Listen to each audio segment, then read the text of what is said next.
I'm here with former DUI enforcement officer, now top DUI defense lawyer, Michael Scafidi. And Mike, I want to talk to you today about DUI cases here in Baker, California. And I know you've successfully represented a lot of people who have gotten DUIs here. And it's usually people coming to or from Las Vegas and get sort of pulled over on the 15 freeway. But if somebody does get a DUI here in Baker, California, what are they looking at in terms of penalties? There's going to be 4 consequences to that conviction. Number 1, they're going to be on informal probation. Number 2, they're going to have to attend the AB 541 class, which is a first-time offender 3-month program. DUI school. DUI school. The third thing that's going to happen is they're going to spend 2 days in county jail. Normally, they'll get credit for 2 days served. And finally, they're going to pay a fine of about $1,900.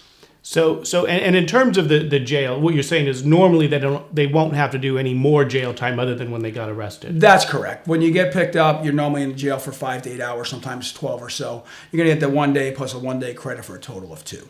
So if you get a second time DUI conviction, the penalties are much greater. They are. You're still going to have that, number 1, the summary probation. 2, you're going to do jail time. That can range anywhere from 10 days up to 60 days, depending on the circumstances of the arrest. You're going to also have to attend now the longer DUI class, the second offender program, which lasts 18 months. So an 18-month DUI school. Correct. You're still going to pay those fines, and you're going to have some driving terms added on that are going to have more consequences than a first-time offense. And you said 10 to 60 days jail. So now you are looking at additional jail time beyond the arrest. You are. It's 10 minimum. Generally, you'll see up to 60. And a third time DUI conviction, then it's exponentially worse, right? It is. You're going to have, again, the probationary period, number 1. Number 2, you're still going to have that statutory fine. 3, you're going to do jail time. It's minimum under statutory law in California to do 120 days in county jail. Typically, we're seeing in San Bernardino County between 120 and 270 days in county jail. So 4 to 9 months jail, basically. 4 to 9 months jail, exactly. And the longer DUI school. And the longer DUI school. In fact, oftentimes on a third offense, they won't even give you the second offender program because DMV is going to revoke your license.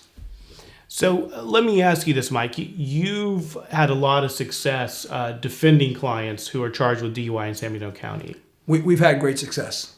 And what are some of the things that you do to help clients win cases? We subpoena the officers to the DMV hearing. We cross-examine them. We subpoena the videos that are in the most police units now. The videos that sort of depict the roadside DUI investigation. From the observations a minute prior to the stop being made, to the roadside contact, to sometimes the field sobriety test. We also subpoena any calibration and maintenance records for breath machines, evidentiary breath test machines, and blood documents, blood run sheets if there's a blood test. And a lot of times the breath test and the blood analysis, there's mistakes that are made that can really undermine the prosecution's case. Absolutely. The collection of that evidence and the testing of that evidence is controlled by California Code of Regulations Title 17. And many times, in many cases that we defend, we see that the labs have made mistakes or the actual initial collection by the officers have been done in error. So as horrible as these penalties are that you describe in San Bernardino County, if you have a good San Bernardino County DUI defense lawyer, it may well be possible to get the charges reduced or dismissed and save your driver's license. I would agree with that 100%. No case that the DA has and brings forth is completely 100% foolproof for them. There's always things that come up to defend the case, to mitigate a case, and in a lot of cases to get cases dismissed. Even if you blow well above the .08, the situation is rarely hopeless. Rarely. In fact, I think some of our greatest successes don't lie with the great results we get on the low blood alcohols, the 0.8s, the 1.0s, the 0.12s. I think some of our greatest results have really occurred with elevated blood alcohol levels 2 times the legal limit, 3 times the legal limit, because then we have all these tools, resources about the technical issues, and we get the cops at DMV. There's no DA there to protect them. We basically have them under oath for hours at a time to break down their testimony. And finally, Mike, I want to ask you about if a client does have a DUI case, about contacting you, because they may be unsure whether they want to get a lawyer, use a public defender, just plead guilty.